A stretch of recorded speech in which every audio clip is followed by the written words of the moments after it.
Hey y'all, welcome back to the homestead. Today we're going to be talking about work boots and what works best for you on your homestead.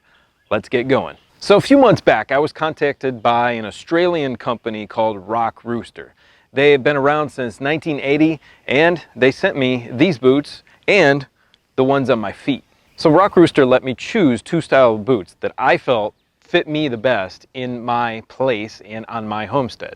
So Rock Rooster is going to be very generous. They are giving you, all the viewers of this video and all of my subscribers, a discount on the boot. And I'm going to put that in the link in the description below. Hey, if you're interested in more about homesteading, gardening, DIY home repair, you're in the right place. So stay with us here permanently. Go below, hit that subscribe button and that notification bell. All right, let's get back to the boots. So this is the Kimberly. This is a zip side, 6-inch tall work boot. The reason I chose this is because cowboy boots for me are really easy to slip on and off, and that's what I prefer. So these, once you zip them down, you can get in and out of them really easily, and you can step back into them really easily and just bend down and zip them up.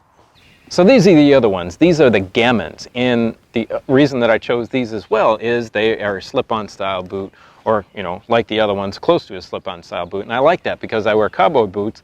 I can just jump into them and jump out of them, get them on and off really easily, kind of with my toe, and, you know, pop them off and pop them on. And that's good for me because I don't like laces. I don't like bending down and tying laces because I've got a really bad back. And bending over all the time like that is a pain, literally. So on your homestead, you're going to be using your boots for a lot of different types of jobs. I work in the shop. I work on the tractor. I work in the mud. I work in the garden. I work in the woods here, doing a lot of different types of jobs. And I felt that these, when I chose them, would be great for all those style jobs. And then going back to the house, not hurting my back and slipping them on and off.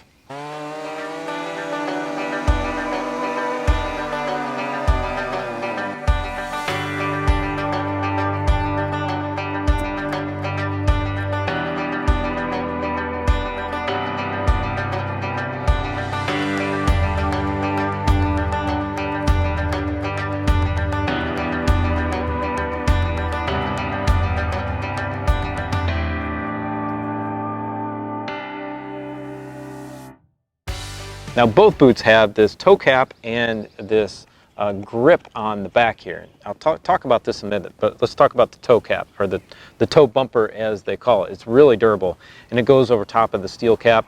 I've kicked a lot of things, tractor tires, metal posts, rocks in the garden, and it's taken a beating, and it's really tough. I really enjoy these little grips they put on the back of both boots. And that is because with my cowboy boots, I like to take them off with the other foot. I just like to slip them off and pull them off and not have to bend down. Like I said, I have a bad back. So this allows me to put the toe of one boot on the other and pop it right off, which is really nice. Now the fit on these is a little tight for me. And I know those will loosen up over time, and that's fine. But the height of the boot and the tightness of the fit at the top, and I understand why it needs to fit tight to conform and hold on your foot. It does dig into your ankle pretty good. So over time that's going to loosen up. Obviously, this leather will loosen up and soften up, and these elastic bands here will also loosen themselves up. What this is preventing me from doing right now too is also getting my orthotic in here. Now my orthotics, I wear Smart Feet, which is a over-the-shelf orthotic, but I still can't really get them in this boot. Now both boots have a hard footbed, and that's really great when you have to put your own orthotics in them. They also have a really high-end feature, and I'm really surprised a boot at this price point, or these price points, have this feature, and that is a pour-on sole or cushion at the heel and at the ball of the foot. Now on this one, the ball is embedded into the actual insole itself, and the heel is embedded inside the footbed on the inside. I think you can see it right there. That pour-on is used in a lot of high-end, man, it is so nice just pushing on it. It's used in a lot of high-end boots like Wolverines and Thorogoods and things like that. And I'm really surprised that they put it in this this price point of boot. I'm pretty impressed with that. Now, another great feature that both boots have is this Cool-Max lining, which is moisture wicking. It's not a strict polyester type of material that you're going to find in a lower end boot. Now, a lot of people say that just straight leather is the best, which I honestly do think it is. But having this Cool-Max, again, in a boot of this price point, is a really solid addition. Not just putting a regular polyester liner in there that's not going to wick moisture at all. It's going to have your feet sweat, and that's really important for me on a homestead in Texas. So let's talk about the soles. The soles on these are TPU, and they are oil resistant, they are chemical resistant, and that they are anti-static. Now, that is important for me here on the homestead because I'm changing a lot of oil in a lot of equipment, and the floor of my barn is concrete, and I always spill it, always. So this is really important to have. They also give a really great comfort cushion to them. They kind of remind me, they're not as bouncy as Doc Martens, if you remember those types of soles, the bouncing soles in Doc Martens, but they've got some cushion to them, and I can tell you, after a few months of wearing them, they're extremely comfortable, and that's what I want to talk about next. I gotta say, they are like heaven on my feet. They're fantastic.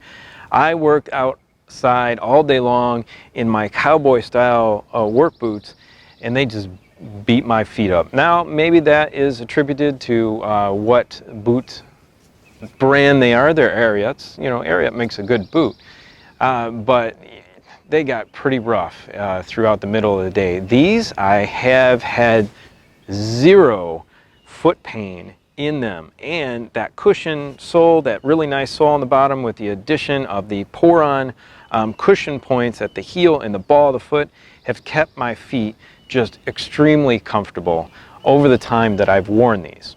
That is a huge plus for me, and it might be important to you as well. Now, probably one of the biggest things that you are interested in, and I was too, is the durability. So this test for me has been a few months of light to medium duty on an 8-acre homestead in the middle of East Texas. And that is, like I said, working in the garden, doing stuff with the farming activities on my property. And that is, moving wood, chopping wood, changing oil, doing equipment, working on equipment, working in the gardens, trudging through a ton of mud, which we get here in East Texas. If you know East Texas, you know it gets really muddy, especially in the spring. We get a ton of rain, and it is a nasty red clay mud. And they have held up really, really well. Now, over time, not sure.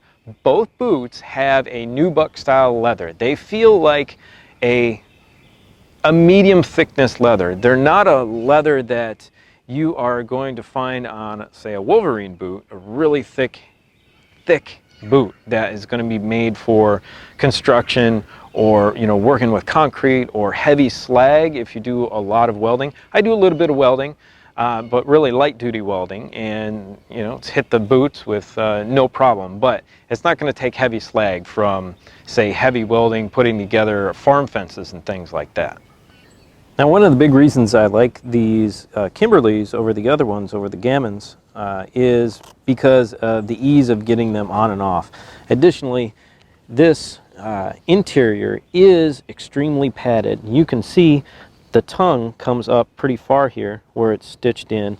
It's a nice padded tongue, and it's really easy. The zipper comes down pretty far. It's really easy to get in and out. It's got this little strap here, little Velcro strap that's supposed to hold the zipper, although I find it coming off way too much. It's kind of short actually for its function. You can do that, but then it's going to kind of catch with that zipper on your pants. I like to tuck that zipper down in there like that and come across. Now, so Rock Rooster, if you're listening, this needs to be longer, and the quality of this hook and loop here, this Velcro, needs to be a little bit better because it's already wearing out pretty quickly there, and the zipper starts to slip a little bit. But the ease of getting them on and off like that with this little grip on the back, pushing it with the other boot is really nice. And that's what I was looking for in a boot like this, or with a style. The laces, not many people care about laces. This is just a nylon lace. It's going to wear out really quick. So, you know, if you want to change the laces out to something a little bit different, you can. This just it's pretty loose in its weave and doesn't feel like it's going to last very long.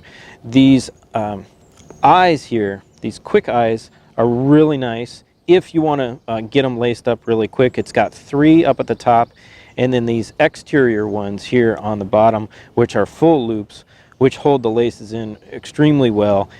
That padding goes down all the way on that tongue, all the way to the where your foot comes into the toe box right there. And man, it's just a really comfortable boot to wear. We've got triple stitching right here, which is really important because this is where your foot is going to bend the most. And it's triple stitched and double stitched everywhere else. I've had 0 problems with that. I'm curious how it's going to hold up over time, but having a triple stitch here is really nice, and not just a single or double stitch. That's really nice added feature right there, because that's going to take a lot of abuse in this spot. So of course this leather is water resistant and not waterproof. This leather, nubuck style leather, is buffed down so it's nice and smooth and any imperfections are out of it. There's no defects in the character of the boot, which is really nice, but it's water resistant. It'll drink up a lot of whatever oil you decide to oil it up with.